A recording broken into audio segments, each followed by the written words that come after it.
Everyone. अपने last pregnancy की video में मैंने आपको 4 से लेकर 6 महीने की प्रेगनेंसी के कॉम्प्लिकेशन और उसके मैनेजमेंट के बारे में बताया था। आज मैं आपको बताऊंगी 7 से लेकर 9 महीने के बीच प्रेगनेंसी के जो कॉम्प्लिकेशंस हैं और उनके मैनेजमेंट के बारे में। तो देखिए 7 महीने के बाद में बच्चे का वेट बहुत जल्दी जल्दी बढ़ता है। तो अगर बच्चे का वेट जल्दी बढ़ेगा तो माँ का वेट भी बढ़ेगा और उसके एब्डोमेन का साइज भी बढ़ेगा। तो बच्चे का साइज बढ़ने की वजह से कभी-कभी मरीज को बहुत दिक्कतें होती हैं, जिसमें कि नंबर 1 है उसके पेन। उसके कमर में बहुत दर्द रहने लगता है क्योंकि बच्चे के वेट की वजह से कभी-कभी रीढ़ की हड्डी पे दबाव पड़ता है। तो मरीज को हमेशा कमर में दर्द, हाथ-पैरों में दर्द और उसको चलने-फिरने की दिक्कत होने लगती है। तो अगर थोड़ी बहुत दिक्कत तो नॉर्मल है, तो चलता है, लेकिन अगर ज़्यादा प्रॉब्लम हो तो आप डॉक्टर के पास ज़रूर दिखाएँ। और दूसरा उसके हाथ-पैरों में स्वेलिंग आ सकती है, बहुत देर तक खड़े होने से या ज़्यादा काम करने की वजह से उसके दोनों पैरों में स्वेलिंग है। अगर ज़्यादा दिक्कत लगती है, डॉक्टर के पास दिखा सकते हैं क्योंकि बीपी भी चेक होना बहुत ज़रूरी है। और कभी-कभी वेट की वजह से मरीज़ की साँस फूलने लगती है। वो कहती है हमको लगता है कि जैसे हमें बीच-बीच में उलझन हो रही है और साँस की दिक्कत आ रही है। अगर ज़्यादा प्रॉब्लम है तो डॉक्टर को ज़रूर दिखाएँ। और अगर खाने की थैली पे दबाव पड़ता है तो कभी-कभी मरीज को उल्टी, गैस की दिक्कत होती है। वो कहती है हमें लगता है जैसे हमारा खाना बिल्कुल गले पे रखा हुआ है, वो नीचे नहीं जा रहा है।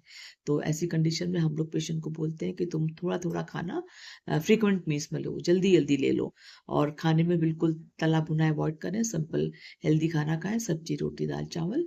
और कभी-कभी ज़्यादा दिक्कत लगे तो खाने के बाद में कोई डाइजेस्टिव सिरप ज़रूर ले लें। और यही बच्चा जब बढ़ता है तो नीचे पेशाब की थैली पे भी ज़ोर पड़ता है तो यूरिन बार-बार आने लगती है। तो उसको लगता है कि जैसे उसकी नीचे की तरफ दर्द रहेगा और लगेगा कि बार-बार यूरिन जाने की ज़रूरत पड़ेगी।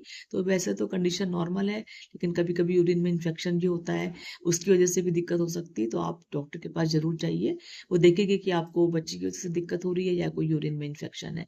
तो जब भी कभी दिक्कत लगे इस तरह की तो आप डॉक्टर के पास जा कर के उससे ट्रीटमेंट ज़रूर एक बार अपना फ़ॉलो करवा लीजिए।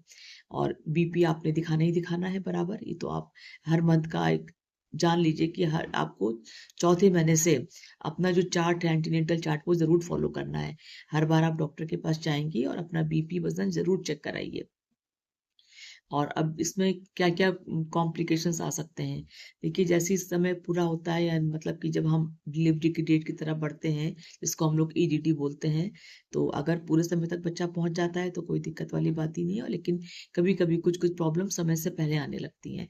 जैसे कि दर्द शुरू हो गया, पेशेंट को लेबर पेन जल्दी शुरू हो गए, तो उसको लग रहा है कि उसको दर्द किसी चीज़ तरह से आराम नहीं मिल रहा है और हल्का-सा डिस्चार्ज अगर उसको लगता है तो तुरंत हॉस्पिटल में जाए डॉक्टर के पास में कि वो देखेंगे कि आपका लेबर पेन शुरू हुआ है कि या ऐसे ही पेन है। अगर एडमिट करते हैं, नहीं अगर आराम मिलता है, तो फिर आपको डॉक्टर आगे के फ़ॉलो-अप के लिए बताती हैं और अगर आराम मिलता है, तो घर भेज देते हैं हम लोग। और ऐसे ही ब्लीडिंग के कभी भी कोई दिक्कत हो, तो तुरंत हॉस्पिटल में दिखाएँ क्योंकि वहाँ पे डॉक्टर पूरा चेकअप के बाद ही आपको आगे के फ़ॉलो-अप की सलाह देती हैं। तो ये तो इतना ही था। अब नेक्स्ट वाली वीडियो में मैं आपको बताऊँगी कि आपको लेबर पेन कैसे पहचानें अपना। तो next video thank you so